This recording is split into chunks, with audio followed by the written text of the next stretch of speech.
నేను కాంగ్రెస్ కార్యకర్తగా పార్టీ నిర్ణయానికి కట్టుబడి ఉంటానని కేంద్ర మంత్రి పనబాక లక్ష్మి పునరుద్ఘాటించారు. ఇరు ప్రాంతాలకు న్యాయం చేయాలని పార్టీ రాష్ట్ర వ్యవహారాల బాధ్యుడు దిగ్విజయ్ని కోరినట్లు ఆమె తెలిపారు.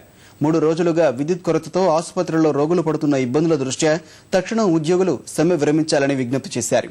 హైదరాబాద్లోని విద్య, వైద్య, పారిశ్రామిక వసతులు ఆంధ్ర ప్రాంతంలోనూ కల్పించాలని కేంద్రాన్ని కోరగా సానుకూలంగా స్పందించారని లక్ష్మి తెలిపారు. నా మట్టుకు నేను సమైక్యవాదిని, కాకపోతే నేను కాంగ్రెస్ పార్టీలో ఉన్నాను, కాంగ్రెస్ పార్టీ ప్రతినిధిని, కాంగ్రెస్ పార్టీ వర్కర్ని. కాబట్టి గవర్నమెంట్ ఏ స్టాండ్ తీసుకుంటే ఆ స్టాండ్కి నేను కట్టుబడి ఉంటాను. అలాగని ఆంధ్ర రాష్ట్రం వైపు ఉన్నటువంటి ప్రాంతాలకి తక్కువ చేస్తే మాత్రం ఊరుకునేది లేదు. 3-4 రోజుల నుంచి కరెంటు లేకుండా సామాన్య మానవులు, ముఖ్యంగా పేషెంట్స్ బాధపడతా ఉన్నారు. నేను అప్పీల్ చేస్తా ఉన్నా, మీ ద్వారా చేతులెత్తి నేను నమస్కరించి అడుగుతా ఉన్నాను, దయచేసి ఈ విద్యుత్ సంక్షోభాన్ని మీరు క్రియేట్ చేయొద్దు.